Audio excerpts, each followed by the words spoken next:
in the water and near the main road, you know. Right there, and this gully here is starting to rise. The people say they're not going to move, so let's just hope for the best. Let me give you a steady shot. This is called the Grand Spen Gully in Kingston.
With Hurricane Melissa, forecasters are predicting rains measured in feet, not inches, and warning of life-threatening storm surge levels along the southern coast of Jamaica throughout the day today. The way the National Hurricane Center put it last night is failure to take immediate action may result in injury or significant loss of life. What they're talking about is in some low-lying areas between 9 to 13 feet of storm surge. And what that could look like for so many people in Jamaica right now is this. At about 2 feet of storm surge, low-lying coastal roads begin to flood and become impassable. At 5 to 8 feet, cars become submerged. You cannot drive through that. And Hurricane Melissa, as I said, is expected to bring up to 13 feet in some areas. 10 feet of storm surge is taller than a city bus. The average first floor of a building is typically around 14 feet high. And now you can see why experts are so worried. And when the forecast could look like what we have here, it's clear why officials are saying, do not venture out of safe shelter. A live look over Jamaica this morning where the worst of Hurricane Melissa is gone. Actually, look at this live picture. A guy in his boat right there. One way to get around. The island has been dealt a major blow. Tons of devastation. And looking at the radar now, here's Cuba. Made a second landfall there around 3 o'clock this morning. Now the storm is lifting to the north and will affect the Bahama Islands later today into tomorrow. As for Jamaica, Melissa made the landfall as a Cat 5. It brought a ton of rain, storm surge, damaging winds across the island. Melissa is officially one of the most powerful storms to hit the island in decades. And looking at the damage now, there are just examples, one after another, of homes that have been destroyed, power lines down as well, and they are going to be without power for a while until some of this infrastructure is built back. And one example you can see from this vantage point, this is up on a balcony right here, a family looking down. They didn't evacuate. They were essentially trapped for more than 24 hours because the water was so high. We do know the State Department says they've received a formal request from Jamaica to help assist in the recovery efforts. Meantime, the attention now shifting to Cuba and the Bahamas, where we were talking about the storm is headed next. Here's the most up-to-date forecast from our sister station in West Palm Beach. Hurricane Melissa made a second landfall overnight in eastern Cuba. Happened at around 3:10 this morning as a Category 3 hurricane with winds of 120 miles per hour. As of the latest update from the National Hurricane Center, Melissa is continuing to weaken. Winds down to 115 miles per hour, but it's still a Category 3. It'll be moving out over the open waters a little bit later this morning and then over the Bahamas later on today. And we're also continuing to track these live pictures that come in to show us exactly what it's like down there. Again, live look over Jamaica here to my left, and updates all morning here at the live desk for you. We're now traveling to the western side of Jamaica. That's where obviously Hurricane Melissa made landfall, and this is the first time we've been able to get out of the capital city of Kingston. And you can see just some of the overwash here on the roadways. We've encountered a lot of rock slides and mudslides and down trees, some power lines over the roads, and it's difficult to navigate this area. I mean, here's an electrical wire dangling right in front of us as well. This is obviously very typical of hurricane damage, but as we get further and further into the disaster area where the core of the hurricane struck, we anticipate the destruction to be more widespread. And obviously the weather's been a challenge as well. We've encountered a lot of fog, so these narrow roads that wind through these regions as we head towards the St. Elizabeth Parish, the western portions of Jamaica. We're getting closer and closer to New Hope, where the official landfall point was.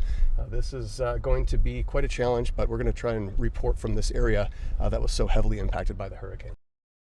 The entire Jamaica has felt the brunt of Melissa. Hurricane Melissa is being called the storm of the century after slamming into Jamaica with devastating effect Tuesday as one of the strongest Atlantic hurricanes in history. Jamaica has gone through what I can call one of its worst periods. Melissa made landfall as a Category 5 storm with 185-mile-per-hour winds. The massive scale of the destruction quickly became clear, with extensive damage reported across southwestern Jamaica.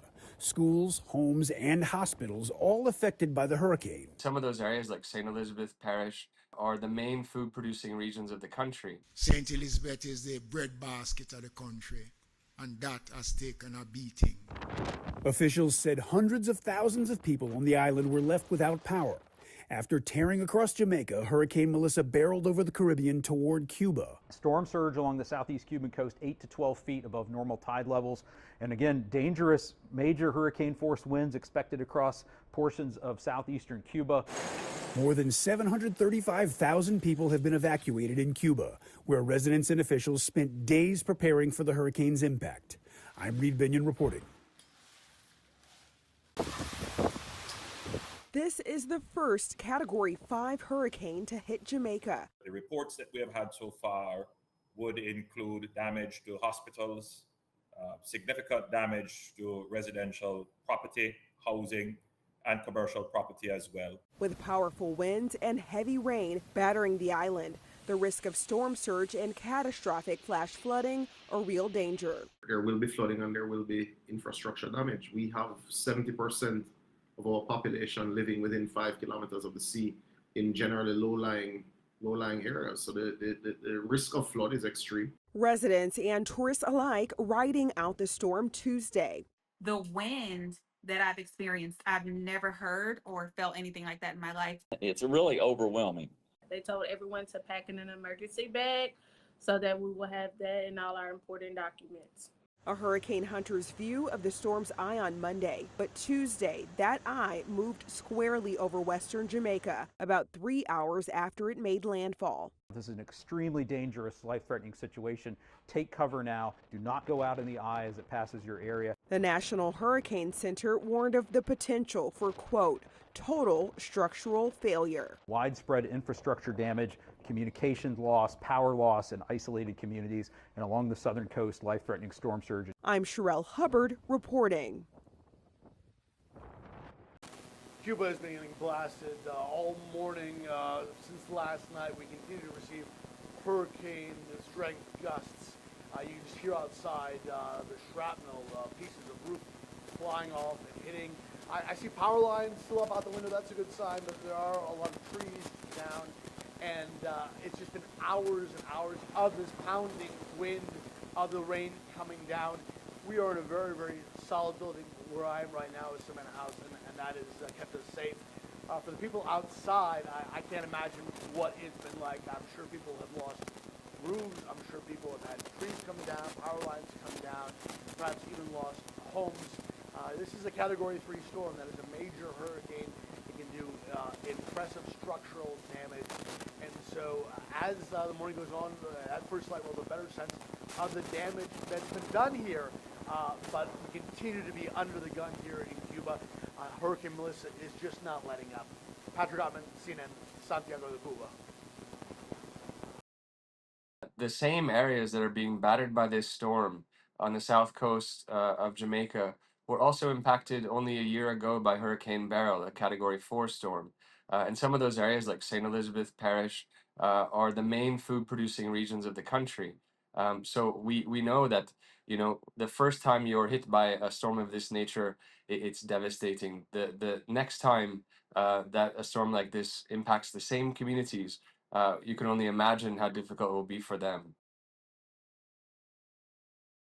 On a humanitarian basis, we have to. So we're watching it closely, and we're prepared to move. But you know, it's doing tremendous damage. It's, as we speak, it's right there right now.